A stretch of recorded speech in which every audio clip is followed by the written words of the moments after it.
اعوذ باللہ من الشیطان الرجیم بسم اللہ الرحمن الرحیم اللہم وفقنا لما تحب وترضى واجعل عاقبت امورنا خیرا ولا تکلنا الی انفسنا طرفۃ عین ابدا۔ سنت اطاعت میں خداوند تبارک و تعالیٰ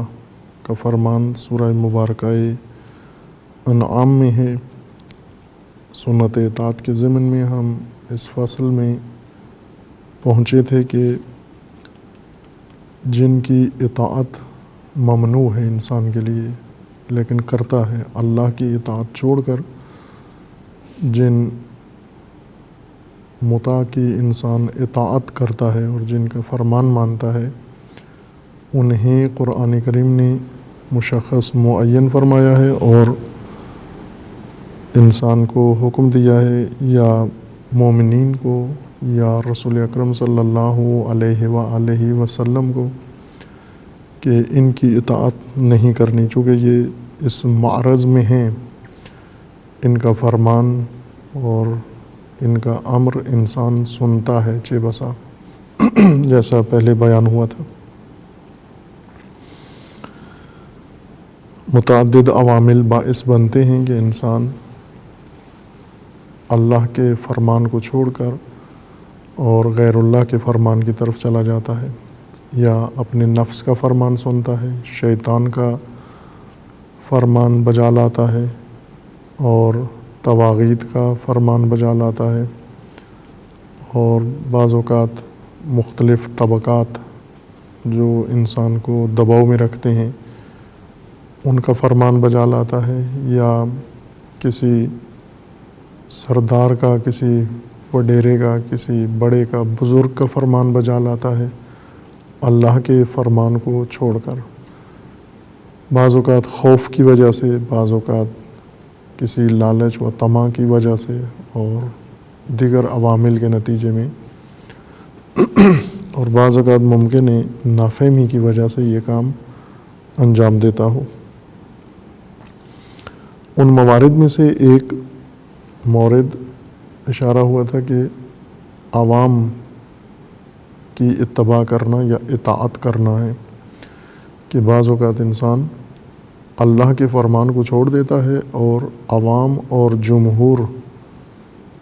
کی اطاعت میں آ جاتا ہے، ان کی رضا اور ان کی مرضی کے مطابق عمل کرتا ہے یا عوام کے ارادے کے مطابق عمل کرتا ہے۔ متعدد آیات ہیں جن میں قرآن کریم میں خداوند تبارک و تعالیٰ نے ممانعت کی ہے، روکا ہے مومنین کو کہ اس اطاعت سے بھی دوری اختیار کرنی ہے، اور اس کے اندر بھی اتنی ہی گمراہی ہے جتنی فرائض کے اطاعت میں ہے، جتنی طواغیت کی اطاعت میں گمراہی ہے، یا جتنی شیطان اور نفس امارہ کی اطاعت میں گمراہی ہے، اتنی ہی عوام کی اور جمہور کی اطاعت میں اور ان کی مرضی کے مطابق عمل کرنے میں گمراہی ہے۔ سورہ مبارکہ انعام میں آیا 116 میں اللہ تعالیٰ کا فرمان ہے، وَإِن تُطِعْ اکثر من فی الارض یضلوک عن سبیل اللہ ان یتبعون الا الظن وان ہم الا یخرصون۔ اگر آپ اکثریت کی، زمین پر موجود اکثریت کی اطاعت کریں گے، اطاعت میں فرمان بھی ہے، امر بھی ہے، ارادہ بھی ہے، مرضی بھی ہے۔ اگر کسی کی مرضی کے مطابق کام کریں تو یہ بھی اطاعت کے زمرے میں جاتا ہے، اگر کسی کی چاہت و ارادہ کے مطابق فعل انجام دے کوئی تو یہ بھی اطاعت کے زمرے میں درج ہوتا ہے، اور اگر باقاعدہ طور پر کوئی فرمان صادر کر کے انسان سے عمل چاہے اور انسان اس کے فرمان کے ساتھ موافق اور اس کے مطابق عمل کرے تو یہ بھی اطاعت کے زمرے میں ہے۔ اللہ تعالیٰ کا فرمان ہے کہ وَإِن تُطِعْ أَكْثَرَ مَنْ فِي الْأَرْضِ، اگر اکثریت جو اکثر ہے دو گروہوں میں اگر انسانوں کو تقسیم کریں، ایک طرف کم تعداد ہوں اور دوسری طرف زیادہ ہوں، وہ اکثریت کسی بھی تناسب کے ساتھ ہو، اگر ان کی آپ نے اطاعت کی زمین میں موجود اکثریت کی، یضلوک عن سبیل اللہ، یہ آپ کو اللہ کی راہ سے بھٹکا دیں گے اور بہکا دیں گے، دور کر دیں گے، آپ راہ خدا سے باہر چلے جاؤ گے اگر آپ نے اکثریت کی، اکثر من فی الارض کی اگر پیروی و اطاعت کی۔ ساتھ قرآن کریم نے اس کی علت بھی بتا دی ہے اور مفسدہ بھی بتا دیا ہے کہ کیا فساد لازم آتا ہے اکثریت کی پیروی کرنے سے، کیا فساد لازم آتا ہے۔ ان یتبعون الا الظن وان ہم الا یخرصون، اس کی وجہ یہ ہے کہ یہ اکثریت گمان کے اوپر عمل کرتے ہیں اور گمان کے پیروکار ہوتے ہیں، ان کے پاس علم، آگاہی اور یقین نہیں ہوتا، فقط اپنے اندازوں پر عمل کرتے ہیں۔ ان یتبعون الا الظن وانہم الا یخرصون، اور یہ سوائے تخرص کے کچھ بھی نہیں کرتے، ان کا سارا عمل خراصیت یا تخرص ہے صاد کے ساتھ۔ تخرص یا خرص اندازہ لگانے کو کہتے ہیں، تخمینہ لگانا، دلیل کے بغیر، یقین کے بغیر، ثبوت کے بغیر، مدرک کے بغیر اگر انسان کوئی بات طے کر لے، کوئی فیصلہ کر لے یا کوئی بات کسی دوسرے سے چاہے طلب کرے، لیکن اس کے پاس کوئی علمی یقینی ثبوت نہ ہو اور اپنے تجربے کی بنا پر بات کرے یا دیکھا دیکھی کرے یا ویسے حدس کے ذریعے سے یہ کام کرے، اسے عربی زبان میں تخرص کہتے ہیں، اندازہ لگانا۔ تخرص دراصل ان اشیاء کی قیمت لگانا ہوتا ہے جنہیں تولا نہیں جا سکتا، ناپا نہیں جا سکتا، اور اندازے سے ہی ان کی قیمتیں متعین ہوتی ہیں۔ ان میں سے ایک مورد جہاں پر اندازہ ہی ہوتا ہے اور عملی طور پر کیل و وزن ناممکن ہے، اس میں فصلوں کی خریداری ہے۔ وہ فصلیں جو کھیتوں میں کھڑی ہوئی ہیں یا آغاز میں ہیں یا پک گئی ہیں لیکن ابھی انہیں کاٹا نہیں گیا، ابھی ان فصلوں سے غلہ جدا نہیں کیا گیا، بوسا اور غلہ الگ نہیں ہوا، یا باغات ہیں جو ابتدا میں ہیں یا پکے ہوئے ہیں لیکن پھل درختوں کے اوپر ہیں، ابھی موجود ہیں، آویزاں ہیں، اس موقع پر نہیں کیا جا سکتا، تولا نہیں جا سکتا، ناپا نہیں جا سکتا، وزن نہیں کیا جا سکتا، ناممکن ہے۔ کھیت کے اندر کھڑی ہوئی فصل یا درخت کے اوپر لگا ہوا پھل کسی بھی مرحلے میں، اس کے لیے کیل و وزن یا تولنا ناپنا ناممکن ہے۔ ایسے موقعوں پر اندازے لگائے جاتے ہیں، اندازوں سے قیمت متعین کی جاتی ہے، چونکہ دوسرا کوئی متبادل ذریعہ نہیں ہوتا، یعنی یقیناً اتنا وزن ہوگا، دقیق اتنا وزن ہوگا اس پھل کا۔ ایک باغ ہے جس کے اندر فراوان پھل ہیں، مثلاً آم کا باغ ہے یا کھجور کا باغ ہے یا کسی اور پھل کا باغ ہے، اور اس کے اندر ہزاروں درخت لگے ہوئے ہیں، ہر درخت کے اوپر فراوان پھل ہے،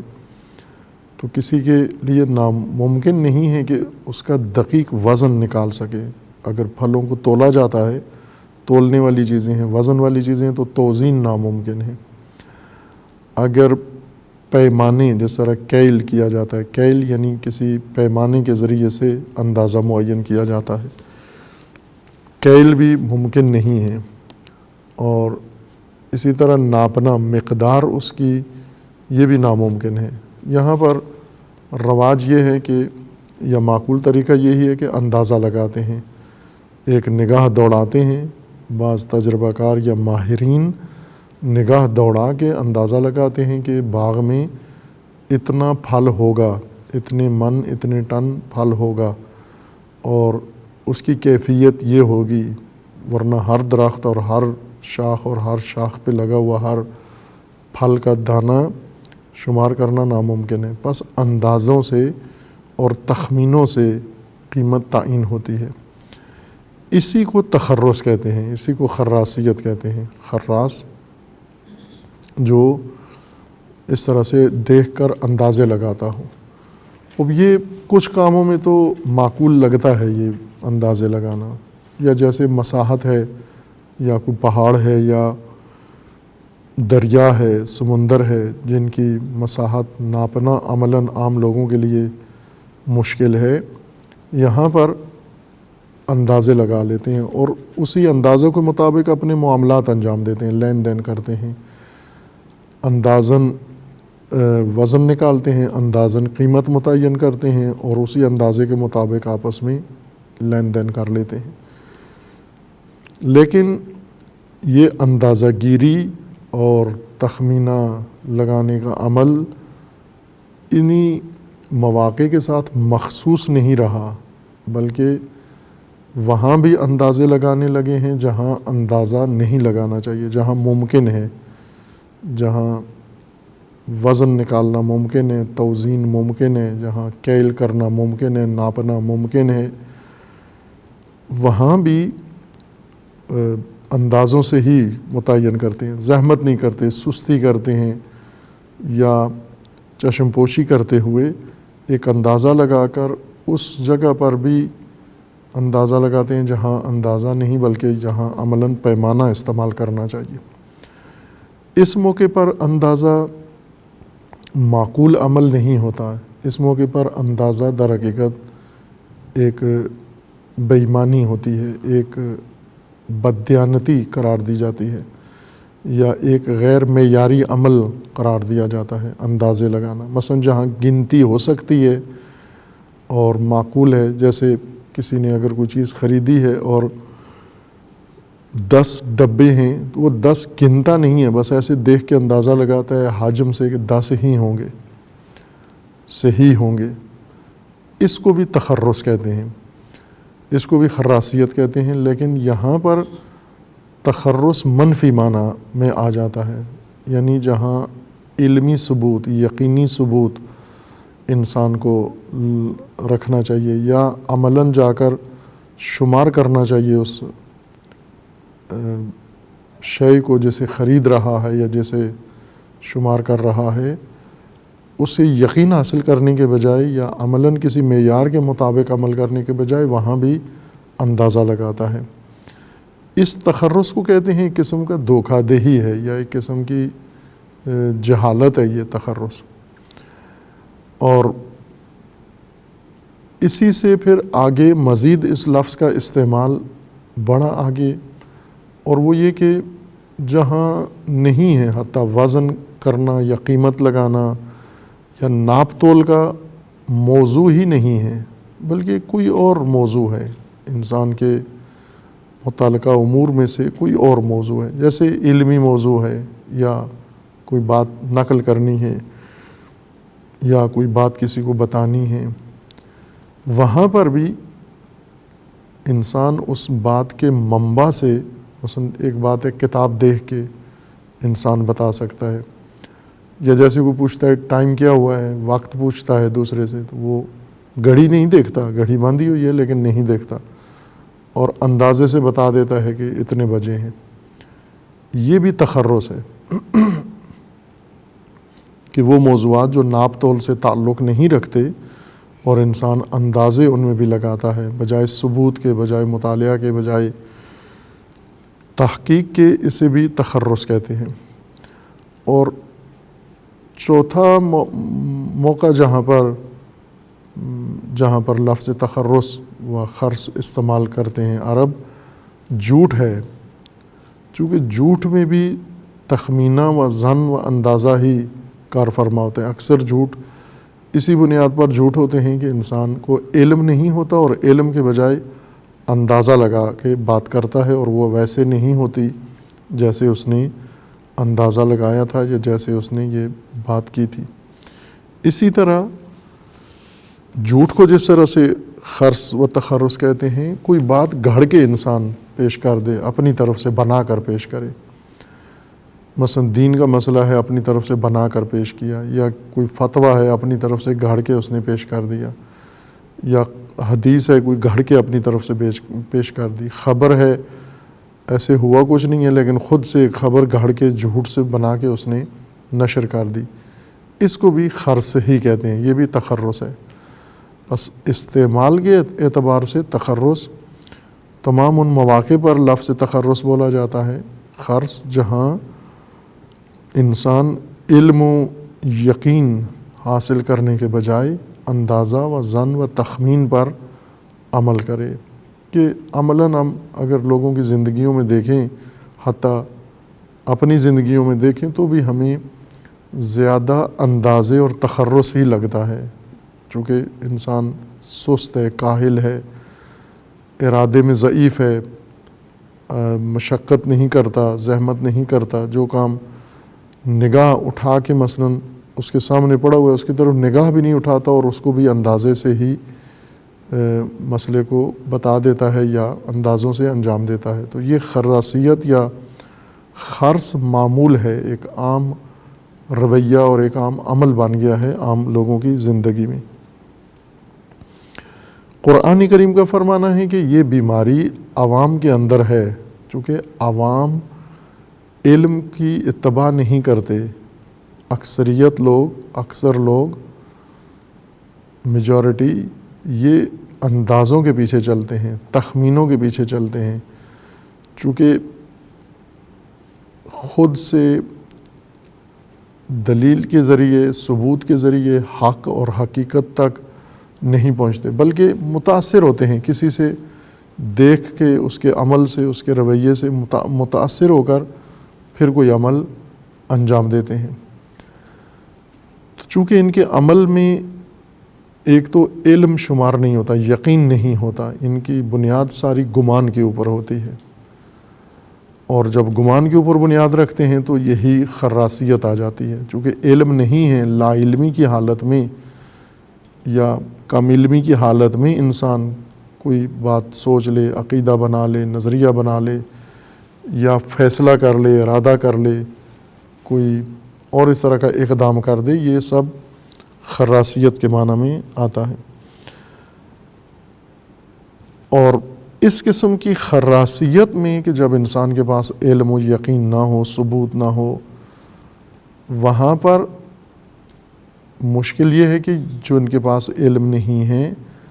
وہ اگر لا علمی کے عالم میں خود کوئی کام کریں تو یہ ضلالت و گمراہی ہے، لیکن زیادہ مشکل وہاں پیش آتی ہے کہ جب یہ خود گمراہ یہی دوسروں کو بھی فرمان دیتے ہیں، دوسروں کے اوپر بھی اپنا تخمینہ ٹھونستے ہیں،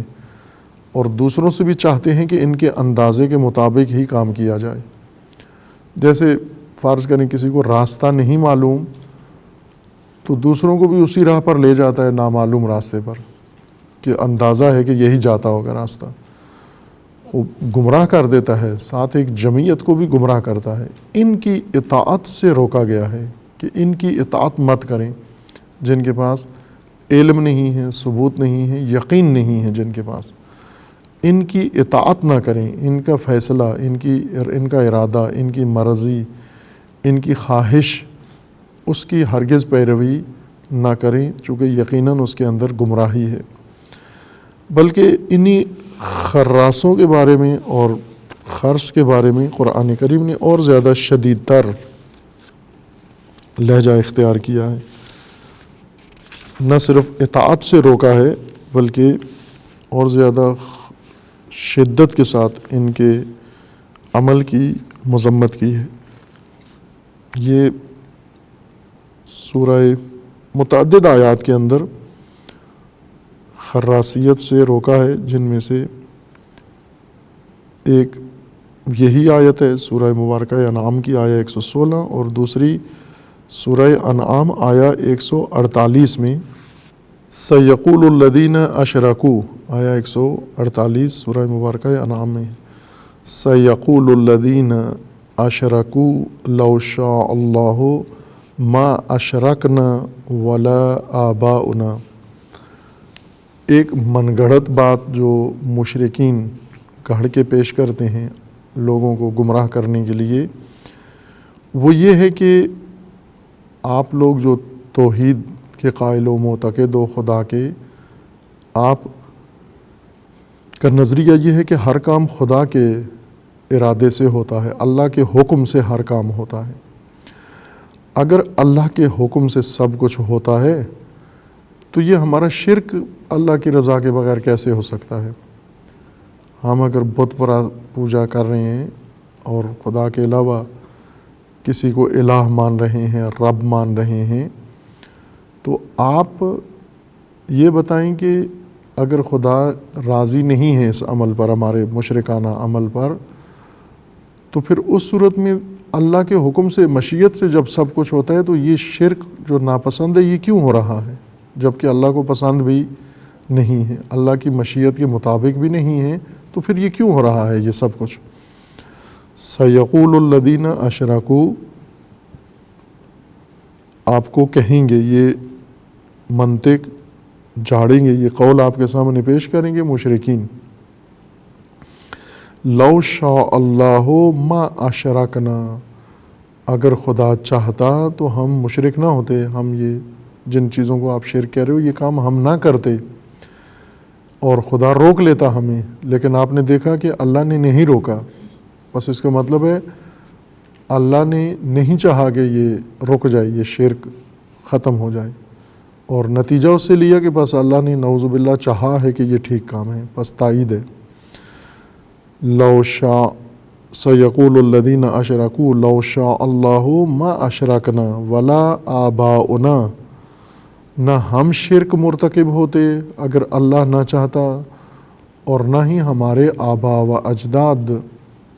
اس عمل کے مرتکب ہوتے اگر یہ خدا کی مشیت کے مطابق نہ ہوتا۔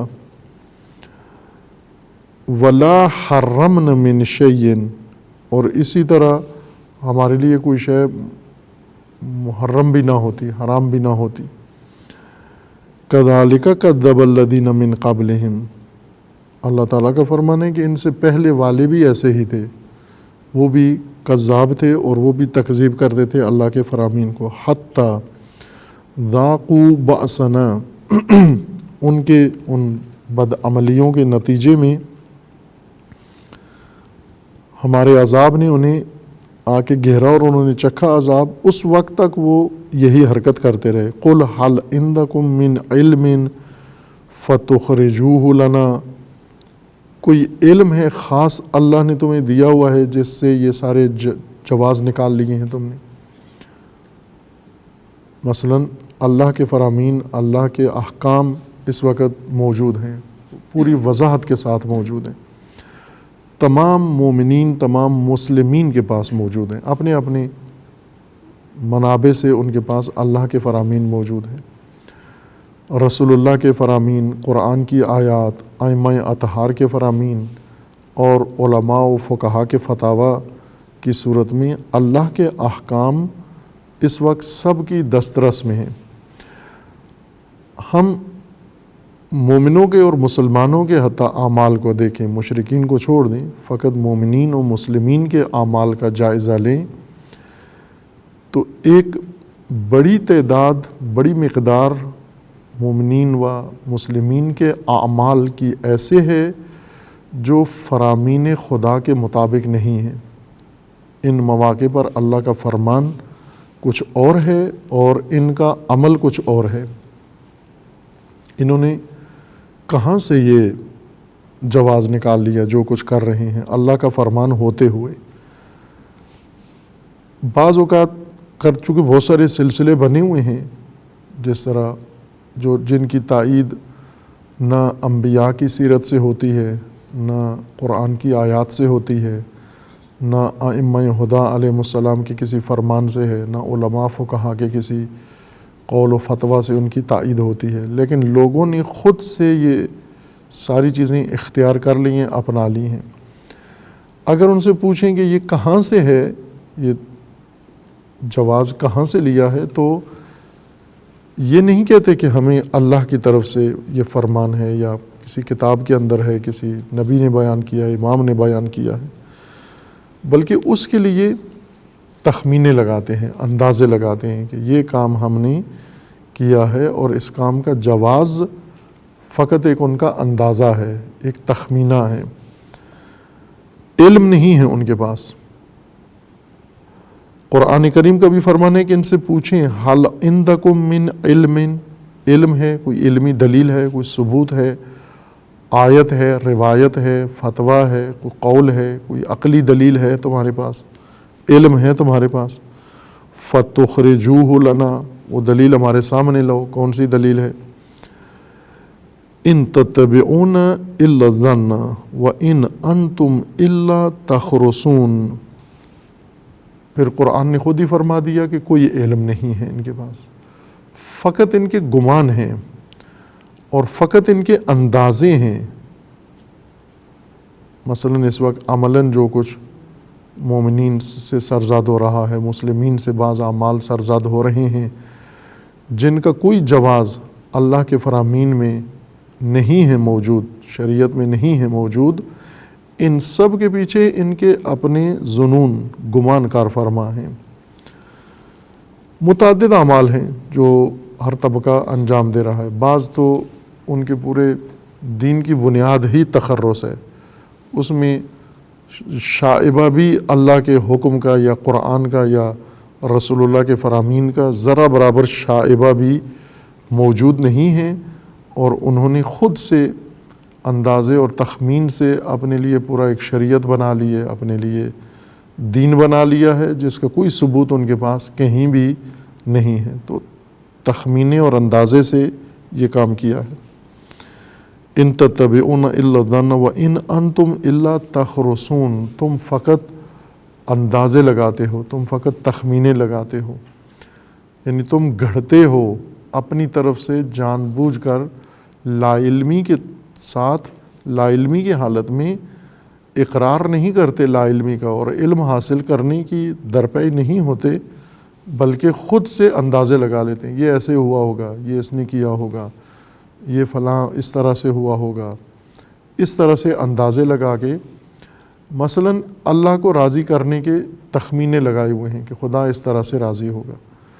اور اللہ نے اپنی رضا کے لیے قرآن کریم میں تمام تفصیل بیان کر دی ہے کہ خدا کی رضا کن کاموں کے اندر ہے،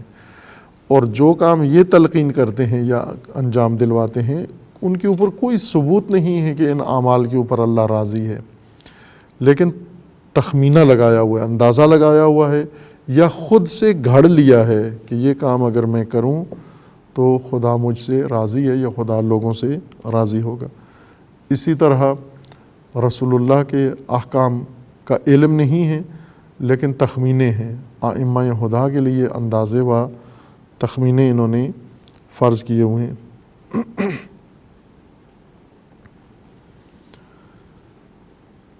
قل فللہ الحجۃ البالغہ فلو شاء لہداکم اجمعین، وہ بھی نے بتا دیں کہ خدا کے پاس حجت بالغہ ہے، اللہ نے اگر فرمایا ہوتا یا اللہ کا حکم ہوتا تو اس کے اوپر حجت کاملہ و حجت بالغہ خدا نے قائم کرنی تھی۔ اب جب کہ نہیں ہے تمہارے پاس حجت اللہ کی جانب سے، تو یہ تخمینہ اور اندازہ ہے۔ یہ ایک مورد ہے جہاں پر اس خراسیت کی مذمت کی گئی ہے، اور اس سے زیادہ یہی آیت تکرار ہوتی ہے انہی الفاظ کے ساتھ سورہ مبارکہ یونس میں آیت 66 میں ہے، ان یتبعون الا الظن وان هم الا یخرصون، اور سورہ مبارکہ زخرف میں آیت 20 میں بھی وہاں تھوڑا سا لہجہ آیت کا مختلف ہے، ما لہم بذالک من علم، یہ جو کچھ تم کہہ رہے ہو اس کا تمہیں علم نہیں ہے، اور یہ صرف تمہارا اندازہ ہے، انہم الا یخرصون۔ اور اس سے زیادہ شدت کے ساتھ جو قرآن کریم نے ذکر فرمائے وہ سورہ مبارکہ زاریات میں ہے، زیادہ مذمت ان کی شدت کے ساتھ کی گئی ہے۔ سورہ زاریات آیت 10 میں، سورہ مبارکہ زاریات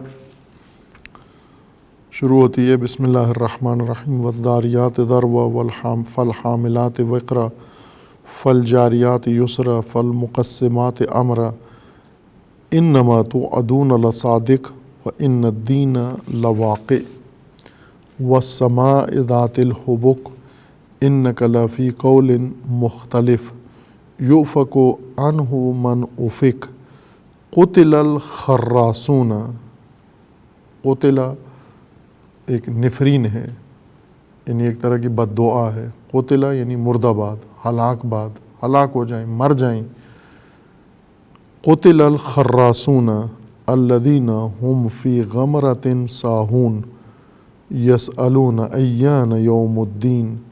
یوم هم علی النار یفتنون ذوقوا فتنتکم ھذا الذی کنتم بہ تستعجلون۔ باقی آیات کے اندر نشاندہی کی ہے کہ تمہارے پاس علم نہیں ہے، گمان ہے، تخمینہ ہے، یہ خرص ہے، من گھڑت بات ہے تمہاری اپنی۔ یہ فقط نفی کی ہے کہ علم نہیں ہے، تخرص ہے، علم نہیں ہے، گمان ہے، علم نہیں ہے، تخمینہ ہے، علم نہیں ہے، گھڑا ہے تم نے۔ اور آخر میں سورہ زاریات میں آ کر بتا دیا کہ جو لوگ یہ کرتے ہیں ان کا انجام کیا ہوگا، جنہوں نے اس طرح سے گھڑ کے اور تخمینوں سے، جہاں تحقیق چاہیے، جہاں مطالعہ چاہیے، جہاں پر ثبوت چاہیے، جہاں پر یقین چاہیے، جہاں معرفت و آگاہی چاہیے، وہاں علم و آگاہی نہیں رکھتے بلکہ اندازے ذہن میں رکھے ہوئے ہیں سنی سنائی پر۔ تو ان کا ہوگا کیا، نتیجہ کیا ہے؟ قتل الخراسون، مردہ باد خراسون، مرگ بر خراسون، قتل الخراسون، ہلاک باد خراسون، یعنی ہلاکت ہے ان کے لیے، تباہی ہے ان کے لیے۔ اندازے لگانے والے، تخمینے لگانے والے، صرف ہلاکت ہے ان کی انتظار میں۔ اور ہم فی غمرۃ ساہون، یہ ڈوبے ہوئے ہیں، غرق ہیں اور متوجہ نہیں ہیں یہ۔ اس آیہ کریمہ میں خداوند تبارک و تعالیٰ نے جہاں پر فرمایا ہے کہ مشرکین یہ کہتے ہیں کہ اگر اللہ کو پسند نہ ہوتا، اللہ کی مشیت نہ ہوتی تو ہم شرک نہ کرتے، ہمارے آباء و اجداد شرک نہ کرتے، لیکن ہم بھی کر رہے ہیں، انہوں نے بھی کیا، بس اس کا مطلب ہے کہ اللہ کی طرف سے اجازت ہے۔ قرآن نے فرمایا کہ یہی تخرص ہے، یہی گمان ہے تمہارا۔ اس طرح سے جواز نکالنا، اس طرح سے اپنے اعمال کے جواز نکالنا کہ اگر ہم جو کر رہے ہیں اگر یہ درست نہ ہوتا تو پھر ہمیں روکا کیوں نہیں گیا؟ اللہ کی مشیت ہے تو ہو رہا ہے، ورنہ ہمیں روک دیا جاتا، ہمارے آباء کو روک دیا جاتا، کوئی عذاب نازل ہو جاتا، کوئی اور بیچ میں رکاوٹ حائل ہو جاتی، لیکن آپ نے دیکھا کہ کچھ بھی نہیں ہوا۔ چونکہ نہیں ہوا بس اس کا مطلب ہے اللہ کی طرف سے ہم مجاز ہیں کہ کر سکتے ہیں۔ اسی کو کہا گیا کہ یہ تخرص ہے، یہ تخمینہ ہے، یہ اطاعت نہیں ہے۔ اگر آپ نے اطاعت کی، اکثریت تخرص کرتے ہیں، اکثریت وہم و گمان و ظنون پر عمل کرتے ہیں اور جواز نکالتے ہیں اپنے کاموں کا اس اندازے سے جس طرح مشرک اپنے اعمال کا جواز نکالتے ہیں۔ مثلا اگر اس وقت جو کچھ ہم کر رہے ہیں یہ غلط ہے تو امام زمانہ روکتے کیوں نہیں ہیں؟ اگر یہ کام جو لوگ کر رہے ہیں تو اس پہ علماء بولتے کیوں نہیں ہیں؟ اگر یہ کام جو ہم کر رہے ہیں یہ درست نہیں ہے تو اس کے لیے اللہ کی طرف سے کوئی واضح بیان کیوں نہیں آ جاتا؟ یہ سب تخرص ہے۔ اگر آپ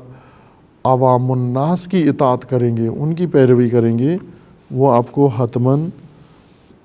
تابع حدس و گمان و تخمینہ بنا دیں گے۔ عوام کی اطاعت کے متعدد وجوہات ہیں، عوامل و اسباب، اور خصوصاً وہ لوگ جن کو عوام کی حمایت حاصل ہوتی ہے یا عوام پر انہوں نے حکومت کرنی ہے، عوام سے ان کے مفادات ہیں، عوام کی ہدایت نہیں مقصود، ہدایت کے علاوہ کوئی عوامی ان کا تعلق ہے عوام کے ساتھ، اس صورت میں عوام کی اطاعت کرتے ہیں، اکثریت کی اطاعت کرتے ہیں، اقتدار کی خاطر، مفادات کی خاطر، دنیا کی خاطر، مادیت کی خاطر، خواہشات کے لیے، ان چیزوں کی ہوس جس انسان کے اندر موجود ہو وہ اکثریت کی مراد کرتا ہے، اکثریت کو دیکھتا ہے، جنہیں ہم کہتے ہیں اردو میں عوام کہا جاتا ہے، قرآن انہی کو اکثر کہا جاتا ہے، اکثر لوگ، اور فارسی میں انہی کو مردم کہا جاتا ہے، مردم یعنی یہ لوگ، اکثریت لوگ۔ اور اس وقت یہ مردم پرستی ایک دین کا شکل اختیار کر گئی ہے، جیسے پہلے بھی میں نے اشارہ کیا تھا، ابھی ایک نزاع ایرانی صدر کے بیان کے بعد شروع ہوئی ہے جس میں انہوں نے، ایرانی صدر نے ایک تخرص کیا ہے، ایک من گھڑت بات کی ہے، ایسے ہی اڑائی ہے کہ امیر المومنین کے نزدیک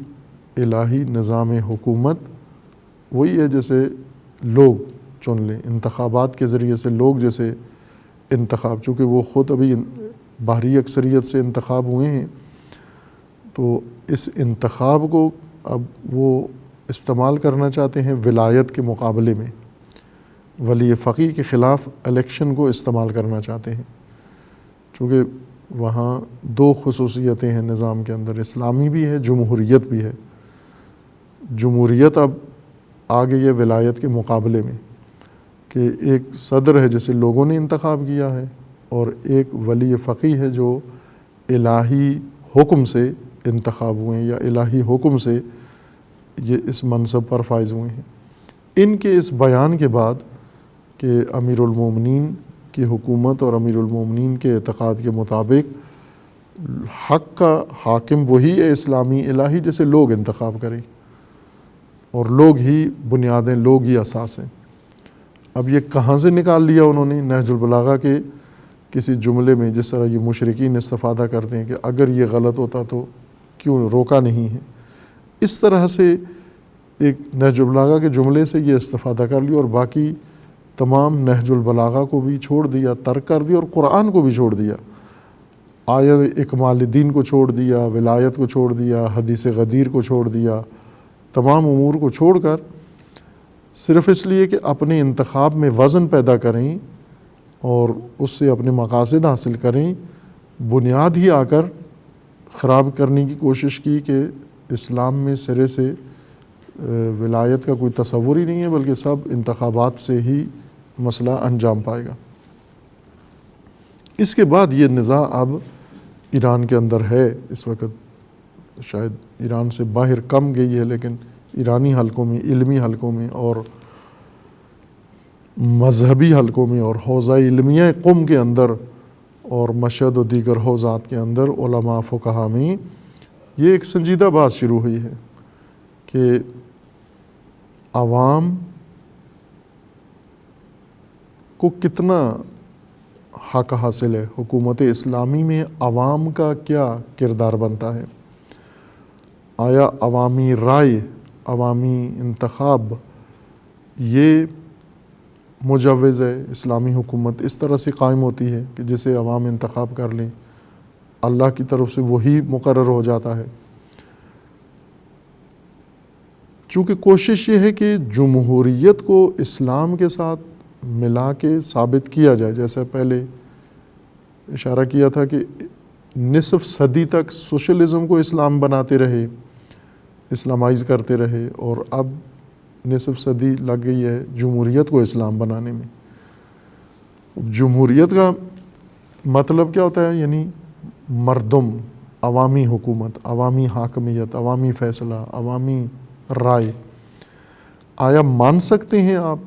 یعنی دین کے اندر ہے گنجائش کہ عوام اگر کسی چیز کا فیصلہ کر لیں تو آپ دین کے معیار کے مطابق انبیاء الہی ائمہ الہی کیا جو اللہ کی طرف سے نبی و امام ہیں، کیا وہ اجازت ہے ان کو کہ لوگوں کے عوام کے فیصلے کے مطابق عمل کریں؟ لوگ یہ چاہتے ہیں۔ قرآن کریم میں اللہ تعالیٰ نے سختی کے ساتھ فرما دیا کہ نہیں، اجازت نہیں ہے کہ آپ نے عوام کی ہدایت کرنی ہے۔ بھلے عوامی حمایت کی ضرورت پڑتی ہے، دینی رہبروں کو بھی ضرورت پڑتی ہے۔ اگر عوام حامی نہ ہوں، اگر عوام ساتھ نہ دیں تو دینی رہبر تنہا نہ دشمنوں کا مقابلہ کر سکتا ہے، نہ دین پھیلا سکتا ہے، نہ احکام خدا نافذ کر سکتا ہے۔ اگر لوگوں کی شمولیت نہ ہو اور لوگوں کی شرکت نہ ہو اور لوگوں کی طرف سے قبولیت نہ ہو، لوگ نہ مانیں، اطاعت نہ کریں، نظام دین نافذ نہیں ہو سکتا، جیسا بعض انبیاء کے تذکروں میں قرآن کریم نے بیان فرمایا۔ حضرت نوح کے زمانے میں اتنی کثرت تبلیغ کے بعد بھی چونکہ عوام شریک نہیں تھے دینی عمل کے اندر، لہٰذا نہیں ہوا، نہ دین انہوں نے قبول کیا نہ نافذ ہوا۔ عوام کی حیثیت، عوام کا کردار، عوام اور جس کو فارسی میں مردم کہتے ہیں، اب اصطلاح جمہوریت کے لیے فارسی زبان میں استعمال کرتے ہیں مردم سالاری۔ مردم سالاری یہ اب دین یعنی عین دینی نظام ہے کہ فرق نہیں ہے۔ حکومت اسلامی وہی جو عوامی حکومت ہے، مردم سالاری، یعنی جس میں سالار اور حاکم مردم ہیں، عوام ہیں، اور وہ چنتے ہیں، حاکم وہ چنتے ہیں، انتخاب ان کو حاصل ان کو ہے۔ قرآن کریم کی روح سے عوام ہی کے لیے ہے سب کچھ، دین بھی عوام کے لیے ہے، حکومت بھی عوام کے لیے ہے، فرامین بھی عوام کے لیے ہیں، تمام لوگوں کے لیے۔ عوام سے مراد یعنی تمام جمعیت، حکام و عوام اس لحاظ سے ایک جیسے ہیں۔ اللہ کا دین ان سب کے لیے، علماء کے لیے بھی ہے وہ احکام، غیر علماء کے لیے بھی ہیں، عورتوں کے لیے بھی ہے، مردوں کے لیے بھی ہے۔ قرآن کا مخاطب ہی ناس ہیں اور دین کا مخاطب ناس ہیں۔ دین آیا ہے لوگوں کے لیے، دین ہدایت آئین خدا ہے۔ اس آئین نے لوگوں کو ہدایت دینی ہے، ہدن للناس ہے یہ دین، یہ قرآن، اور لوگوں کا فریضہ ہدایت لینا ہے، ہدایت قبول کرنا ہے، ہدایت پذیری ہے اور فرمان برداری ہے، فرمان بری ہے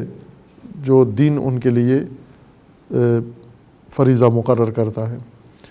لیکن مغربی طرز حکومت میں، مغربی نظام حکومت میں نہ مردم عوام کا کام قبول ہدایت نہیں ہے، بلکہ عوام کا کام حاکمیت ہے، حکم بنانا، قانون بنانا، دستور بنانا،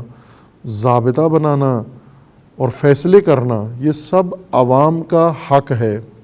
یہ سب عوام کو اختیار حاصل ہے۔ اب قرآن کریم نے فرمایا کہ لوگوں کو کہا کہ آپ پر اطاعت رسول کی واجب ہے، اور رسول کو فرمایا کہ آپ پر ان کی اطاعت ممنوع اور حرام ہے۔ لوگوں کو حکم ہے کہ آپ اللہ کی اطیعوا اللہ و اطیعوا الرسول و اولی الامر منکم، اللہ کی اطاعت کرو، رسول کی اطاعت کرو، اولی الامر کی اطاعت کرو۔ یہ لوگوں کو خطاب ہے۔ یا ایھا الذین آمنو، اے مومنو، اے ایمان لانے والو، آپ اطاعت کرو اللہ کی، رسول کی اور اولی الامر کی۔ اب خطاب یہاں مومنین کو تھا رسول اللہ کے بارے میں، اب رسول اللہ کو خطاب ہے مومنین کے متعلق۔ پہلے مومنین کو خطاب تھا کہ رسول کی اطاعت کرو، اطیعوا الرسول، بلکہ قرآن کی آیت ہے کہ ہم نے ہر نبی، ہر رسول اطاعت کے لیے مبعوث فرمائے ہیں۔ مقصد بعثت یہ ہے کہ ان کی اطاعت کی جائے، ان کی فرمان بری کی جائے، فرمان برداری کی جائے۔ جہاں لوگوں کو خطاب ہے، مومنوں کو خطاب ہے کہ آپ نے رسول کا فرمان ماننا ہے، وہیں پر رسول کو فرمان ہے کہ آپ نے لوگوں کا فرمان نہیں ماننا، لوگوں نے آپ کا فرمان ماننا ہے۔ چونکہ لوگ خدا کی طرف سے کوئی دین نہیں رکھتے، ان کا فیصلہ اللہ کی طرف سے نہیں ہے. لوگ رسول اللہ کی بات مانیں یا رسول اللہ لوگوں کی بات مانیں. قرآن کریم نے ایک شک ممنوع قرار دی ہے کہ رسول اللہ نے لوگوں کی بات نہیں ماننی، اطاعت نہیں کرنی، ان کے فرمان پر نہیں چلنا، ان کا فیصلہ رسول اللہ کے لیے کوئی اعتبار نہیں رکھتا. لیکن رسول اللہ کا فرمان لوگوں کے لیے اہمیت رکھتا ہے، اس وجہ سے کہ رسول اللہ کا فرمان رسول اللہ کا نہیں ہے، اللہ کا فرمان ہے، اصل فرمان روائی اللہ کی ہے. اب لوگ جب فرامین دیتے ہیں، لوگ جب کوئی رائے بناتے ہیں، فیصلے کرتے ہیں، تو ان کے پاس کوئی منبع نہیں ہے کہ ان پر بھی اللہ کے فرامین اترتے ہیں، لوگوں پر بھی، اور لوگ وہ اللہ کی وحی لے کر ووٹ ڈالتے ہیں، اللہ کی وحی سے ان کو الہام ہوتا ہے. ان کے پاس بھی اللہ کی طرف سے یہ دستور و یہ اجازت آئی ہے، جو رسول اللہ کے لیے تو آئی ہے، وحی نازل ہوتی ہے، فرشتہ نازل ہوتا ہے، آسمانی کتاب نازل ہوتی ہے، دین نازل ہوتا ہے، احکام عطا ہوتے ہیں رسول اکرم صلی اللہ علیہ وآلہ وسلم کو، اور لوگوں کے لیے نازل ہوتے ہیں. لیکن لوگوں میں سے کسی پر یہ چیز نہیں اترتی، نہ قرآن اترتا ہے، نہ اللہ کی وحی اترتی ہے، نہ اللہ کا فرمان آتا ہے، نہ حکم آتا ہے. بس معلوم ہوا کہ ایک یک طرفہ عمل ہے، یہ دو طرفہ نہیں ہے کہ رسول اللہ نے لوگوں کی ماننی ہے اور لوگوں نے رسول اللہ کی ماننی ہے، دونوں نے ایک دوسرے کی اطاعت کرنی ہے. یہاں اطاعت یک طرفہ ہے، ایک طرف اطاعت ہے، دوسری طرف فرمان روائی ہے، یعنی فرمان برداری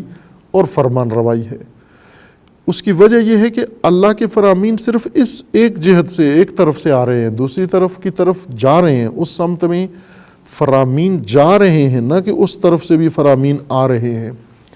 لوگوں کی آرا، سب لوگ مل کر کوئی فیصلہ کریں تو بھی وہ اللہ کا حکم نہیں کہلاتا، وہ حکم خدا کا نہیں کہلاتا. وہ حکم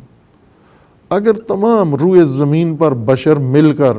یا تمام اہل ایمان متدینین مل کر بھی کسی بات پر اتفاق کر لیں تو اس کو نہیں کہہ سکتے. اگر اس میں نبی اور رسول اور امام و معصوم شامل نہ ہوں اس اتفاق میں، اس اتفاق کی کوئی قیمت نہیں ہے. ایک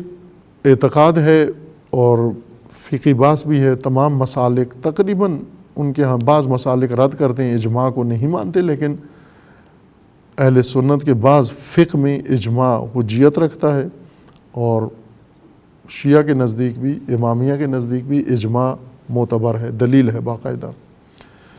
اجماع یعنی اتفاق کل، اگر اس پر علماء سارے اتفاق کر لیں، فقہاء سارے اس بات پر اتفاق کر لیں.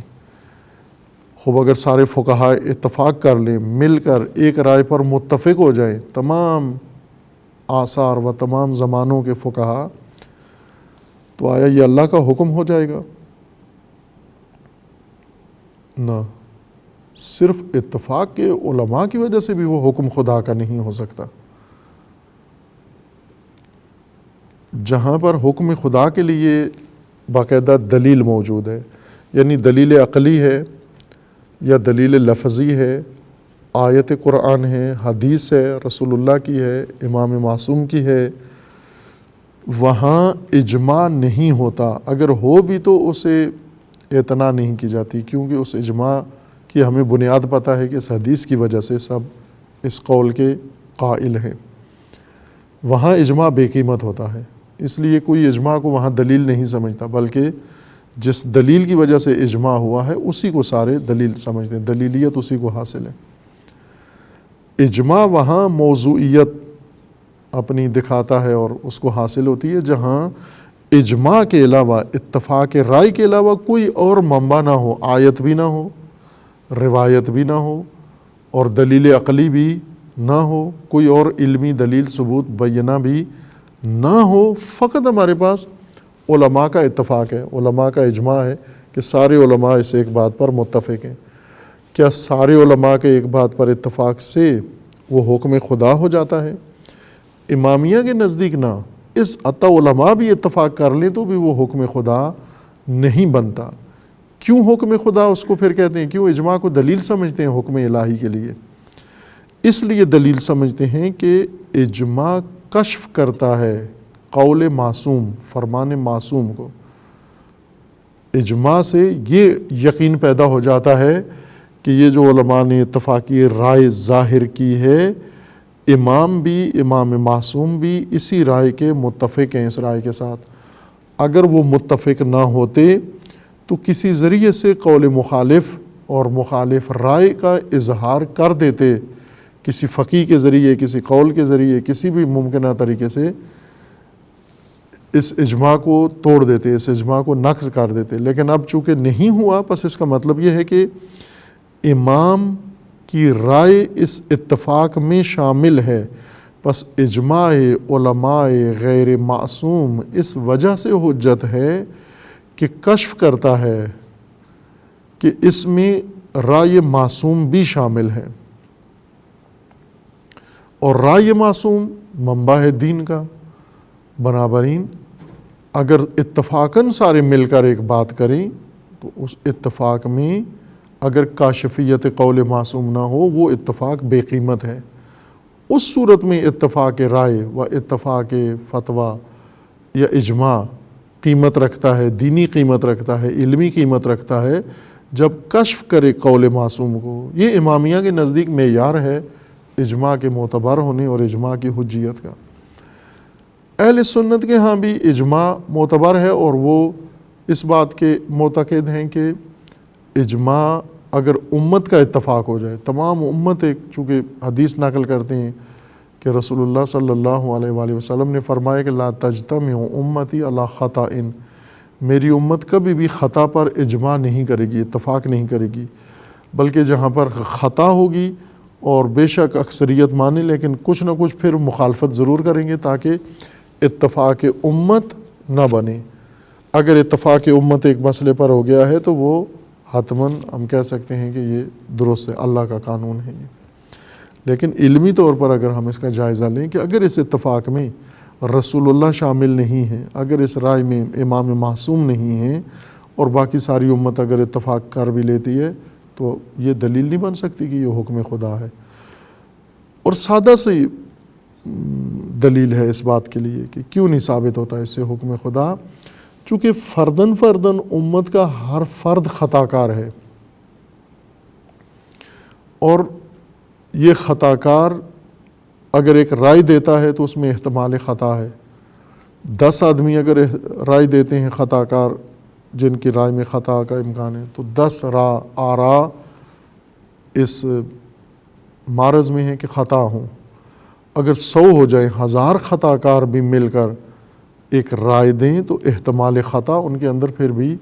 قائم رہتا ہے، احتمال خطا موجود ہے۔ یوں نہیں ہے کہ جب 20 خطا کار سارے مل جائیں تو وہ بے خطا ہو جاتے ہیں، بے خطا نہیں ہوتے، معصوم نہیں ہوتے، عصمت انہیں حاصل نہیں ہوتی۔ عوام الناس ہدایت پذیر ہیں، ایک طرف سے سلسلہ آیا ہے، اللہ کی طرف سے لوگوں کی طرف رخ ہے دین کا، کہ اللہ کی طرف سے دین آنا ہے، لوگوں نے دین نہیں بنانا۔ اللہ کی طرف سے حاکم آنا ہے، لوگوں نے حاکم نہیں بنانا۔ اللہ کی طرف سے فرمان آنا ہے، لوگوں نے فرمان نہیں بنانا، بجا لانا ہے۔ لوگوں کا کام فرمان خدا بجا لانا ہے، نہ کہ خدا کے فرمان کے مقابلے میں فرمان سازی کریں یا اللہ کے فرمان کے مقابلے میں خود اپنے فیصلے کریں۔ پس سالاری، عوام سالاری، مردم سالاری، جمہور سالاری اگر اس معنی میں ہے تو اس کو دلیل چاہیے کہ کس دلیل کے ساتھ جمہور اولی الامر ہیں، ان کو بھی فرمان دینے کا اختیار اللہ نے دیا ہے۔ ایک رائے ہے، ایک یوں کہہ لیں کہ ایک مفروضہ ہے، چونکہ جو محقق انسان ہوتا ہے وہ اپنی تحقیق کا دائرہ مسلسل بڑھاتا ہے۔ ایک قول ہے جو شہید صدر سے منقول ہے، ان کی بعض کتابوں کے اندر ہے، اور صرف ایک مفروضے کی حد تک ہے، ان کا قول بھی نہیں ہے، چونکہ ان کے اپنے فتاویٰ کے خلاف ہے، ان کے اپنے جو مسلم نظریات ہیں ان کے خلاف ہے۔ ایسے ہو سکتا ہے ایک محقق مطالعات میں مرحلہ تتبع اور تحقیق میں وہ بہت سارے احتمالات اکٹھے کرے اور بہت سارے احتمالات درج کرے، شمار کرے، تاکہ ان احتمالات میں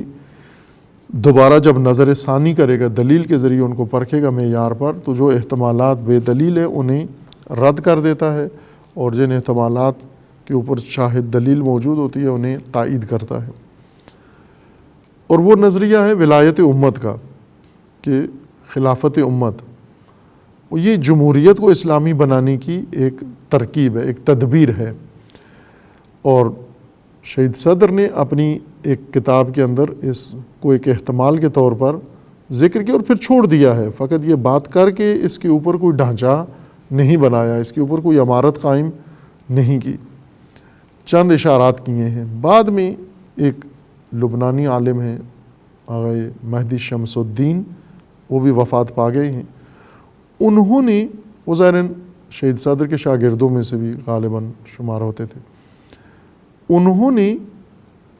اس موضوع کو لے کر اور باقاعدہ جمہوریت کی اسلامیت کے لیے باقاعدہ اس کو ایک کتاب لکھ ماری، اس کے اوپر مردم سالاری جس کو مانا کرتے ہیں، یا جمہوریت دینی، کہ اللہ نے جمہور کو اولی الامر بنایا ہے، اختیار جمہور کو دیا، عوام کو دیا ہے، اور اس میں زیادہ اعتماد انہوں نے شہید صدر کے اسی مفروضے پر یا اس فرضیے پر کیا ہے۔ یہ جو اشارہ کیا ہے کہ تحقیقات، مثلا محققین کی تحقیقات یا اقوال جو احتمالات کے طور پر یا کسی قول کے طور پر وہ سامنے لاتے ہیں، یہ دین کے ساتھ مخصوص نہیں ہے، غیر دینی علوم میں بھی محققین اسی طرح سے کرتے ہیں۔ حتیٰ علوم کو چھوڑ دیں ہم، اگر عملاً آ جائیں، عملی زندگی کے اندر انتظامی و قانونی شعبوں میں آ جائیں تو وہاں بھی یہی کام ہوتا ہے۔ مثلاً اگر کوئی واقعہ ہو گیا ہے، کوئی حادثہ ہو گیا ہے، تو اس کی عوامل کیا تھے، عوامل کا جائزہ لینے والے جو ہوتے ہیں تفتیش کار، انہیں وہ پہلے سے ایک اپنے سابقہ تجربات یا دوسروں کے تجربات کی روشنی میں احتمالات لکھتے ہیں کہ یہ ممکن ہے اس کے عوامل ہوں، حادثے کے، اس واقعہ کے، اس دھماکے کے یا اس واردات کے یہ عوامل ہو سکتے ہیں۔ پھر ان عوامل کو درج کر کے پھر ایک ایک کو ثبوت لاتے ہیں، ایک ایک کے لیے قیمت معین کرتے ہیں، دلیل لاتے ہیں۔ کچھ ایسے عوامل ہوتے ہیں جو قوی ہوتے ہیں کہ یہ ہو سکتا ہے، لیکن کچھ ایسے ہوتے ہیں جن کی کوئی شاہد دلیل نہیں ہوتا، ان کو ختم کر دیتے ہیں، پہلے لکھ کر کاغذ کے اوپر، پھر انہیں کراس لگا دیتے ہیں کہ یہ احتمال معقول نہیں ہے کہ اس طرف سے ہوا ہو۔ مثلاً فرض کریں کہ جیسے ابھی دھماکہ ہوا ہے، مثلا پارا چنار میں دھماکہ ہوا ہے، وہ کس نے کیا ہے، بہت سارے احتمالات ہیں یہ دھماکہ کس نے کیا ہے۔ ان میں سے کچھ احتمالات ایسے ہیں جن کی کوئی شاہد، کوئی ثبوت کچھ بھی نہیں ہے۔ وہ کیا ہے، یہ ممکن ہے یہ دھماکہ کرنے والے یہ دہشت گرد نہ ہوں، یہ کوئی اور لوگ ہوں، یہ تاجر ہوں، یہ دھماکہ خیز مواد لے کے جا رہے تھے اڈے پہ، گاڑی میں رکھتے ہوئے اچانک پھٹ گیا ہے۔ وہ بھی احتمال ذہن میں آتا تو ہے، لیکن قرائن کی صورت میں، ثبوتوں کی روشنی میں، حقائق کی روشنی میں، واقعات کی روشنی میں اس احتمال کو کوئی بھی سنجیدہ نہیں لیتا، اس احتمال کو کوئی بھی معقول نہیں سمجھتا، اسے رد کر دیتے ہیں کہ یہ درست احتمال نہیں ہے، نامعقول ہے۔ اس کا ایک نمونہ شہید مطہری رضوان اللہ تعالیٰ علیہ کی تحقیقات ہیں، جو ان کی تحقیقاتی جو اوراق ہیں، جہاں پر وہ اپنی مطالعات کے نتیجے میں جو قول کسی کتاب سے دیکھا یا خود اپنے ذہن میں کوئی احتمال آیا تو اسے، جو ایک منظم محقق ہوتا ہے، عالم، وہ یہ کام کرتے ہیں کہ اپنی تحقیقات کو باقاعدہ نظم کے ساتھ، ایک ترتیب کے ساتھ نوٹ کرتے ہیں، یادداشت کرتے ہیں، تاکہ مناسب موقع پر وہ ان سے علمی استفادہ کریں، اپنی کتابوں کے اندر، اپنی گفتگو کے اندر ان تحقیقات کو حوالے کے طور پر استعمال کرتے ہیں. لیکن جو منظم نہیں ہوتے، محقق نہیں ہوتے، وہ یہ کام نہیں کرتے. وہ ویسے مطالعہ کرتے جاتے ہیں، اپنے حافظے میں بٹھاتے جاتے ہیں، اور حافظے میں کچھ چیزیں مخلوط ہو جاتی ہیں، کچھ ضائع ہو جاتی ہیں، کچھ بھول جاتی ہیں، کچھ فراموش ہو جاتی ہیں. لیکن جو منظم سلیقہ مند محقق ہیں، ان کو ایک اسلوب ہوتا ہے تحقیق کا. شہید مطہری نے وہ تمام اپنے کاغذات جتنے تھے، ہزاروں کاغذات تھے شہید مطہری کے، جس پر جو انہوں نے اپنی پوری عمر میں، علمی عمر میں، تحقیقاتی عمر میں اس پر اپنے نوٹس وغیرہ لکھے ہوئے تھے. انہی میں سے، انہی مطالعات اور انہی اقوال میں سے انہوں نے کتابیں بنائی ہیں، انہی میں سے ان کے تقاریر ہیں، سخنرانیاں ہیں اور سارے موضوعات. لیکن ان کے جو وارثان ہیں، انہوں نے وہ اوراق بھی کتاب کی شکل میں نشر کر دیے ہیں کہ یہ شہید مطہری کے تحقیقاتی اقوال تھے. اب ان تحقیقاتی اقوال میں سے ایک شہید مطہری کے اقتصاد کے باب میں بعض تحقیقاتی نوٹس تھے جو شہید نے بعض جگہوں پر خود بھی لکھے اور کتابوں سے بھی نقل کیے. اور اپنی زندگی میں شہید نے یہ کتاب نشر نہیں کی، نہ ہی اس موضوع پہ کتاب تدوین کی، نہ لکھی، بلکہ ان اوراق کی مدد سے جو شہید مطہری کی فائلوں میں، تحقیقی فائلوں کے اندر انہیں ملے، بعد میں ان کے وارثوں نے ان کو اکٹھا کر کے اور کتابی شکل میں نشر کر دیا. اور وہ افکار ایسے تھے جو شہید مطہری کی طرف نسبت دینا ہی درست نہیں تھا، لیکن ان کی تحقیقات کے اندر، ان کے نوٹس کے اندر، احتمالات کے اندر، مفروضوں کے اندر موجود تھی یہ چیز. انہوں نے بھی کوئی جھوٹ نہیں باندھا شہید مطہری کی طرف، لیکن وہ شہید مطہری کے نظریات نہیں تھے، وہ شہید مطہری کے افکار نہیں تھے، وہ شہید مطہری کے تتبع تحقیقات میں آنے والے چیزیں تھیں کہ جنہیں ایک محقق نوٹ کرتا جاتا ہے، لکھتا جاتا ہے اور ہزاروں اوراق بن جاتے ہیں. بعد میں نظر ثانی کر کے ان میں سے جو صحیح احتمالات ہوتے ہیں یا درست یا جن کا ثبوت ہوتا ہے انہیں لے لیتا ہے، باقیوں کو چھوڑ دیتا ہے. وہ چونکہ محقق ہوتا ہی وہی ہے، محقق اس طرح لکیر کا فقیر نہیں ہوتا کہ جہاں پر ایک لائن کھینچ دو، آنکھیں بند کر کے اندھی حرکت کرتا ہے، وہ اس کے اوپر جاتا ہے. وہ ہر چیز کو دیکھتا ہے، پرکھتا ہے، جائزہ لیتا ہے، ثبوت، دلیل، معیار، کسوٹی پر پرکھتا ہے، اور متعدد اقوال، مخالف اقوال، متضاد اقوال، ان سب کو جائزہ لیتا ہے اور ان میں سے دیکھتا ہے کہ اس قول کی قیمت زیادہ ہے. لہٰذا یہ جو سند ہے ان کی، وہ کافی نہیں ہے کہ یہ اس بزرگوار نے ایک بے جا مشقت کی ہے اور اس میں انہوں نے عوام کی عصمت بھی ثابت کی ہے، ولایت بھی ثابت کی ہے، حکومت بھی ثابت کی ہے، عصمت بھی ثابت کی ہے کہ عوام معصوم ہوتے ہیں. سارے عوام مل کے اگر ایک چیز کام کریں تو سمجھو معصوم ہے، اس میں کوئی خطا نہیں ہے. اس قسم کی منابع سے انہوں نے استشہاد کیا. لیکن یہ قرآن کی صراحت کے خلاف ہیں. قرآن فرما رہے کہ اکثریت کی اگر آپ نے پیروی کی تو آپ گمراہ ہو جائیں گے. اس کا مطلب یہ نہیں کہ اگر اقلیت کی تو آپ ہدایت پہ ہوں گے، اقلیت کی بھی نہیں کر سکتے. لیکن اقلیت اطاعت کے معرض میں نہیں ہوتی، اقلیت کا اطاعت کا احتمال ضعیف ہوتا ہے. ہمیشہ اکثریت ہوتی ہے جو اپنی رائے ٹھونستی ہے حاکموں کے اوپر یا رہبروں کے اوپر. اور ایسے ہوتا تھا انبیاء کے مقابلے میں، یہ اکثریت آتی اور آ کر اپنے مطالبات پیش کرتے. آیا اکثریت کی رائے ہے، اکثریت یوں چاہتے ہیں تو انبیاء دستبردار ہو جائیں، ائمہ دستبردار ہو جائیں اللہ کے حکم سے. اگر اکثریت لوگوں کی اللہ کے حکم کے مخالف ہے تو آیا اللہ کے حکم سے دستبردار ہو جائیں؟ یہ دلیل ہے، یہ جواز بنتا ہے، یہ کافی ہے؟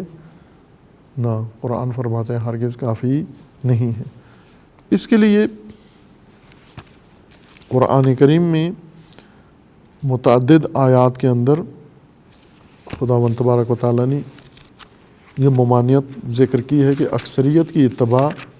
نہیں کرنا آپ نے.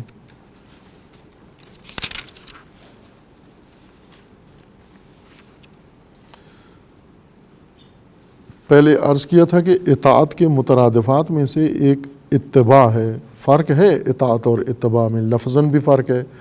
معنی مفہوم کے لحاظ سے بھی فرق ہے، اور اتباع عملاً بھی فرق ہے۔ اطاعت چونکہ اطاعت فرمان ماننے کو کہتے ہیں، اور اتباع میں فرمان ہونا ضروری نہیں ہے۔ اتباع میں جس طرح پیشوا عمل کر رہا ہے، حرکت کر رہا ہے، اس طرح سے عمل کرنا اتباع کہلاتا ہے۔ تابع ہونا یعنی ان کے پیچھے وہی کچھ کرتے جانا جس طرح سے انہوں نے انجام دیا ہے۔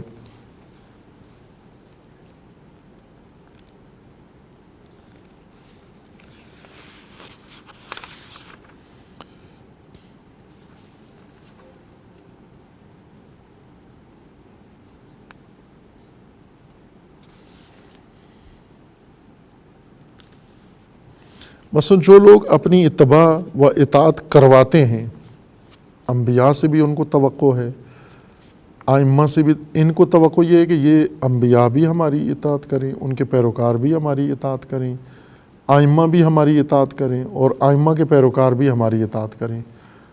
ہوس اطاعت بہت ساروں کو ہے، گروہوں کو ہے، جیسے سابقہ باس میں کل اشارہ کیا تھا کہ بعض گروہ ہیں معاشرے کے اندر قائم ہو جاتے ہیں اور طاقتور ہو جاتے ہیں، اور ان کے اندر حرص و ہوس پیدا ہوتی ہے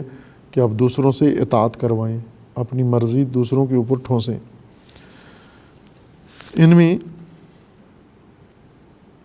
سورہ مبارکہ بقرہ میں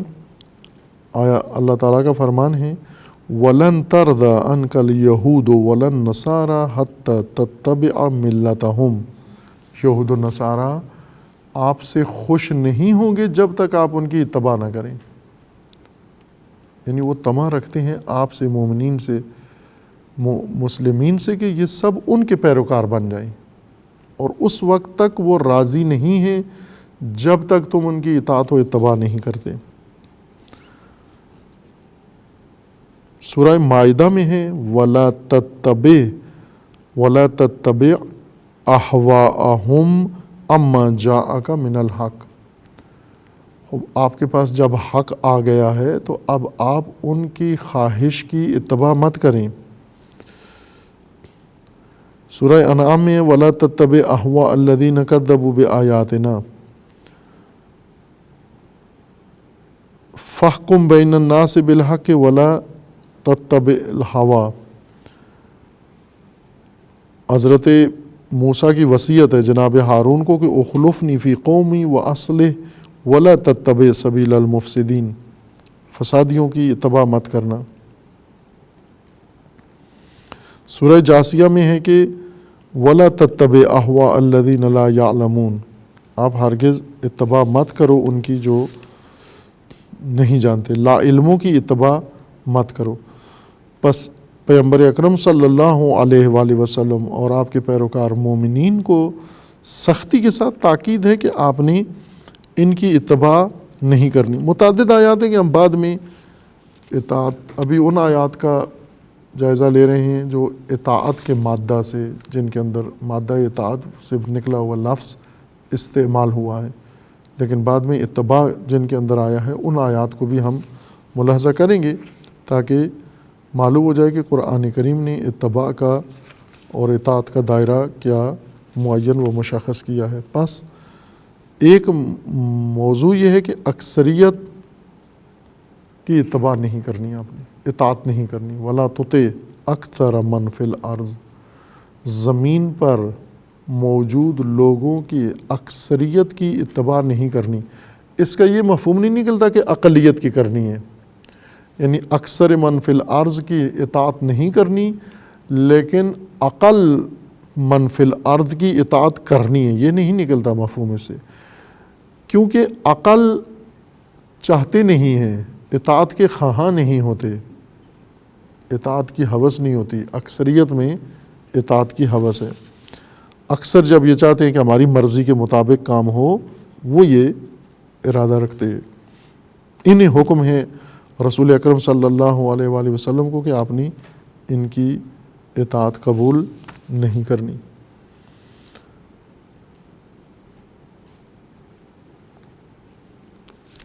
سَيَقُولُ الَّذِينَ أَشْرَكُوا لَوْ شَاءَ اللَّهُ مَا أَشْرَكْنَا وَلَا آبَاؤُنَا ولا حرمنا من شيء كذلك كذب الذين من قبلهم حتى ذاقوا باسنا قل هل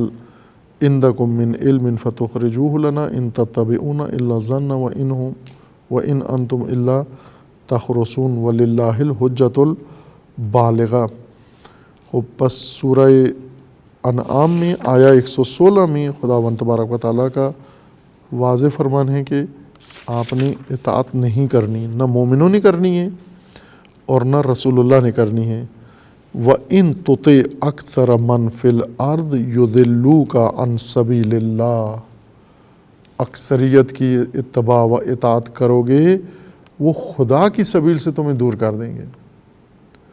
چونکہ اکثریت جو کچھ آپ سے چاہتے ہیں وہ اللہ کا فرمان تو نہیں چاہتے آپ سے، چونکہ اکثریت پر وحی نازل نہیں ہوتی، اکثریت ترجمان فرمان خدا نہیں ہوتے، اکثریت کو آپ نے فرمان خدا پہنچانا ہے، الٹ نہ ہو جائے معاملہ۔ اکثریت اللہ کے فرمان سے ناآشنا ہوتے ہیں، رسل آشنا ہیں، اور رسل نے اکثریت کو آگاہ کرنا ہے،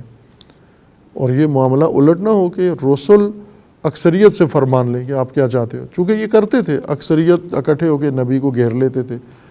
کہ جو کچھ ہم کہتے ہیں وہ ہونا چاہیے یہاں پر عمل، جیسے آج کل ہوتا ہے سیاسی رہنما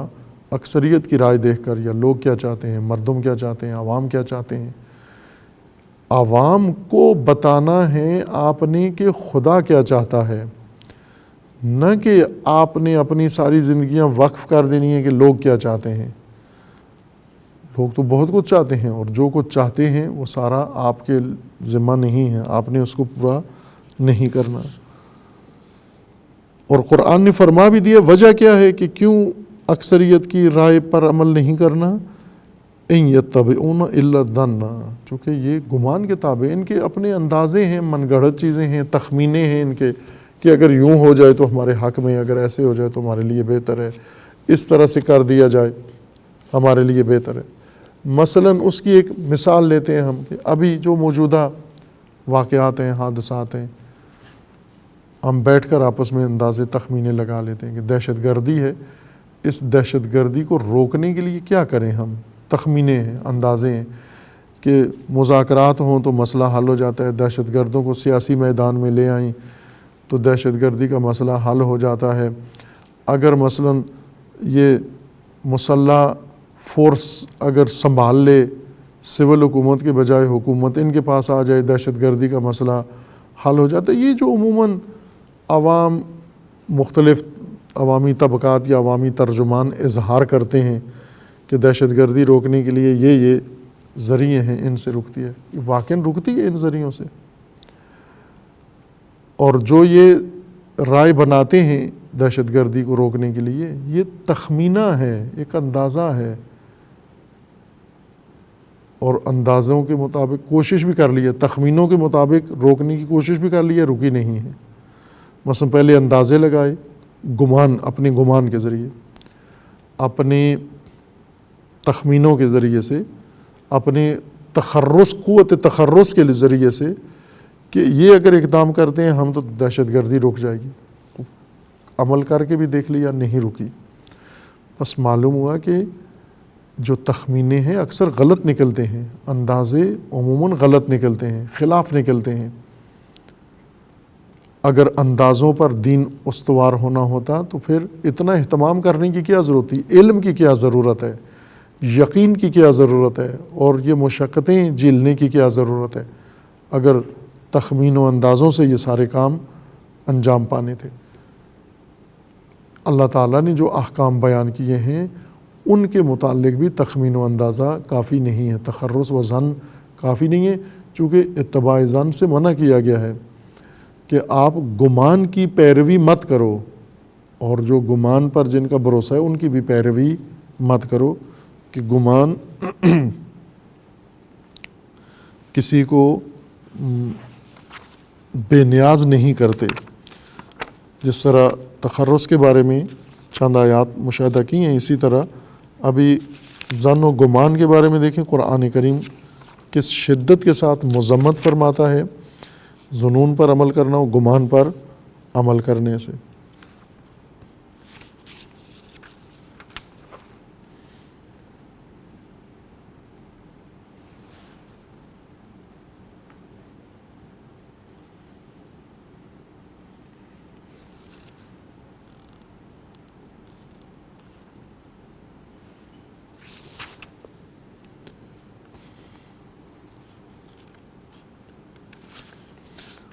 سورہ مبارکہ بقرہ میں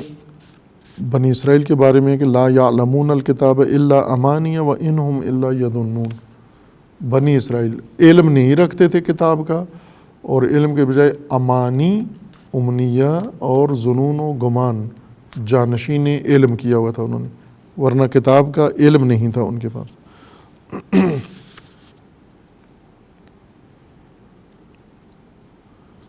اور سورہ یونس آیا 36 میں گمان کے بارے میں ایک عمومی حکم اللہ تعالیٰ نے بیان فرما دیا۔ سورہ حجرات میں ہے کہ یا ایھا الذین آمنوا اجتنبوا کثیرا من الظن ان بعض الظن اثم، کہ اے مومنو گمان سے دور رہو کہ بعض گمان گناہ ہیں، بعض اندازے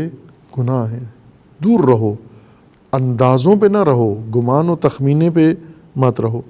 سورہ یونس میں آیات 36 میں ایک عمومی حکم خداوند تبارک و تعالیٰ نے گمان کے بارے میں ذکر فرمایا ہے کہ یہ قرینہ ہے تمام ان آیات کے لیے اور روایات کے لیے جن میں گمان کا ذکر ہے، چونکہ گمان پرستی عمومی ہے، علم کم ہے، یقین کم ہے، ظنون و گمان زیادہ ہیں، اور دین کا معیار یقین و علم ہے، لیکن دین کے اندر بھی زیادہ تر ظنون اور گمان، اور بڑی جتن کے ساتھ، بڑی زحمت کے ساتھ علماء کو ثابت کرنا پڑا ہے کہ دین گمان اور ظنی دلیلوں سے یا ظنون کے ساتھ دین حاصل ہو سکتا ہے، اگر ظنون نہ ہو تو دین حاصل ہی نہیں ہو سکتا۔ سورہ مبارکہ یونس آیت 36 میں ہے وَمَا يَتَّبِعُ أَكْثَرُهُمْ إِلَّا ظَنًّا، اکثر گمان کے پیروکار ہوتے ہیں۔ ان الظن لا یغنی من الحق شیئا، اور ظن گمان ذرہ برابر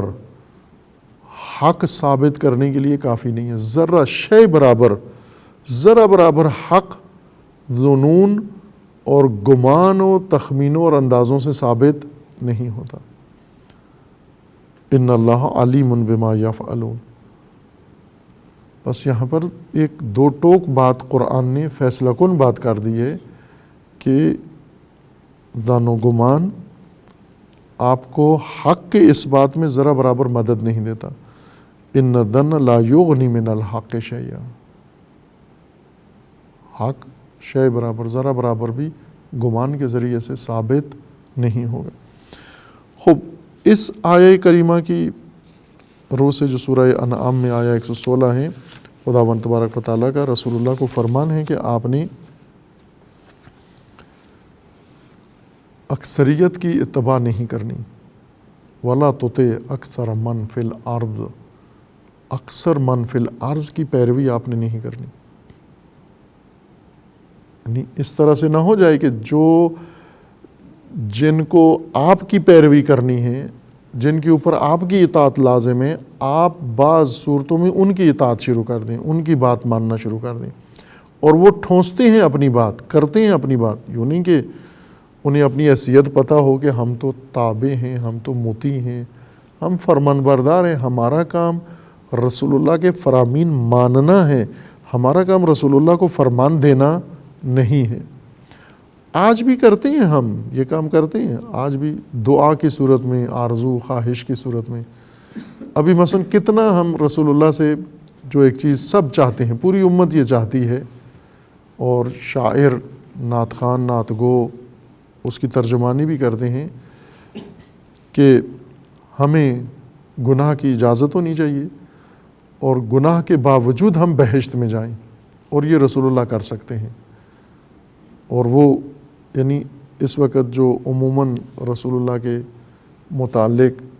عقیدت، احترام و فضیلت و سب اظہار کیا جاتا ہے، مثلا میلاد کی محفلیں ہوتی ہیں، تو میلاد میں رسول اللہ کی میلاد و ولادت کی خوشی میں جو کچھ پیش ہو رہا ہوتا ہے وہ میلاد کا مواد کم ہوتا ہے، وہ یہ خواہش زیادہ ہوتی ہے کہ یہ جتنے مجرمین ہیں، یہ جتنے گناہ کار ہیں، جتنے غیر مطیع ہیں، جتنے نعوذ باللہ احکام خدا ترک کرنے والے ہیں، رسول اللہ سے یہ چاہتے ہیں کہ ان کو کسی طریقے سے بہشت پہنچا دیں۔ آپ رسول اللہ کی بات ماننے آئے ہیں، نہ رسول اللہ سے کچھ منوانے۔ آپ اطاعت کرنے کے لیے ہیں، نہ اطاعت کروانے کے لیے۔ یعنی ہم ابھی بھی دستبردار نہیں ہیں۔ جس طرح رسول اللہ کے زمانے میں بعض لوگ چاہتے تھے کہ رسول اللہ کو فیصلے سناتے تھے اپنے، اور اللہ کا فرمان ہے کہ ان کے فیصلے نہیں ماننا، یہ اطاعت ہے ان کی، اور ان کے فیصلے ناقص بھی ہیں چونکہ حدس و گمان کے اوپر ہیں، اس لیے بھی نہیں ماننا ان کے فیصلے۔ ایک تو یہ کہ آپ مطیع نہیں مطاع ہیں، اس وجہ سے ان کے فیصلے نہیں ماننا، اور دوسرا یہ کہ ان کے فیصلے ہیں غلط ہیں، حدس و تخمین کے اوپر ہیں، اس بنا پر ان کے فیصلے نہیں ماننا۔ وہی باتیں آج بھی رسول اللہ سے توقع، امت کی توقع یہی ہے۔ آپ رسول اللہ سے پوچھیں کہ امت نے کیا کرنا ہے، وہ کم ہے، رسول اللہ نے کیا کرنا ہے یہ زیادہ، امت کی طرف سے اظہارات یہ زیادہ ہیں کہ رسول اللہ نے کیا کرنا ہے۔ بس الٹ ہے، ہم گویا رسول اللہ کو نعوذ باللہ اپنا مطیع بنانا چاہتے ہیں کہ فیصلے ہمارے ہوں، خواہشات ہماری ہوں، آرزوئیں ہماری ہوں اور مرضیاں ہماری ہوں، لیکن اس پر عمل درآمد رسول اللہ کریں۔ تو یہ تو الٹ ہو جائے گا نظام۔ جس کی اطاعت اللہ نے آپ پر واجب کی ہے، آپ اسے فیصلے سنا رہے ہیں، اسے اپنے احکام اور اسے اپنے آراء سنا رہے ہیں کہ وہ آپ کی رائے کی اتباع کریں، اطاعت کے برعکس ہو جاتا ہے۔ اس کے علاوہ آیات ہیں جن میں خداوند تبارک و تعالیٰ نے روکا ہے کہ آپ ان طبقات کی یا ان افراد کی یا ان لوگوں کی یا ان شخصیات کی یا ان صفات والوں کی اطاعت نہیں کرنی ہے۔ یہ تمام وہ لوگ ہیں جو اس معرض میں ہیں کہ اطاعت کرواتے ہیں اپنی، یا ماحول ایسا بن جاتا ہے کہ ان کی اطاعت کرتے ہیں لوگ، کسی مصلحت کے تحت یا کسی مفاد کے تحت اطاعت کرتے ہیں، ان کو معین کر کے فرمایا گیا ہے۔ اس کا مطلب یہ نہیں ہے کہ چند طبقات، مثلا منافق کی نہ کرو اطاعت، مشرک کی نہ کرو اطاعت، فلاں کی نہ کرو تو مومن کی کرو۔ یوں نہیں کہ مومن کی اطاعت کا حکم دیا گیا ہے، مومن کی اطاعت سے روکا نہیں گیا کہ مومنین کی اطاعت مت کرو، چونکہ مومنین ہیں ہی وہی جو اپنی اطاعت نہیں کرواتے۔ مومن ہوتا ہی انسان اس سے کہ اللہ کے فرمان کی اطاعت کرے، اپنی اطاعت نہیں کرواتا مومن۔ تو قرآن نے فرما بھی دیا ہے کہ ما کان لبشر، کسی بشر کو یہ حق نہیں پہنچتا کہ وہ اللہ سے نبوت لے، کتاب لے، حکم لے، اور پھر اس کے بعد لوگوں کو کہے کہ کونوا عبادا لی من دون اللہ۔ ما کان لبشر ان یؤتیہ اللہ، کہ خدا اس کو نبوت دے، کتاب دے، حکومت دے، اور پھر وہ اس بنا پر، اس بنیاد پر آ کر لوگوں سے کہے میرے بندے بنو۔ یہ حق نہیں پہنچتا کسی بشر کو، اور نہ ہی وہ کرواتے ہیں یہ کام، نہ ہی انہوں نے اپنی اطاعت کی طرف کسی کو دعوت دی ہے۔ لیکن جو دعوت دیتے ہیں اپنی اطاعت کرواتے ہیں، ملا اپنی اطاعت کرواتے ہیں، فرائنہ طواغیت اپنی اطاعت کرواتے ہیں، شیاطین اپنی اطاعت کرواتے ہیں، عوام اپنی اطاعت کرواتے ہیں، مخالف گروپ، پریشر گروپ اپنی اطاعت کرواتے ہیں۔ ان کو معین کر کے فرمایا گیا ہے کہ ان کی اطاعت نہیں کرنی، چونکہ یہ اطاعت کروانے کے لیے کمر باندھے ہوئے ہیں، یہ اطاعت کروانے کے لیے تیار بیٹھے ہوئے ہیں۔ اس سے یہ مفہوم نہیں نکلتا کہ جن کا ذکر نہیں ہوا ہے ان کو استثناء کر کے باقیوں کی اطاعت کرنی ہے جن کا نام قرآن میں نہیں آیا۔ وہ اس وجہ سے نہیں آیا کہ معرض میں نہیں ہے، یا ان کی خواہش نہیں ہے، یا کرتے نہیں ہیں وہ، چونکہ موضوع منتفی ہے، اس وجہ سے ان کے بارے میں یہ بیان نہیں آیا۔ باقی بعد میں انشاءاللہ۔ صلی اللہ علیہ وسلم۔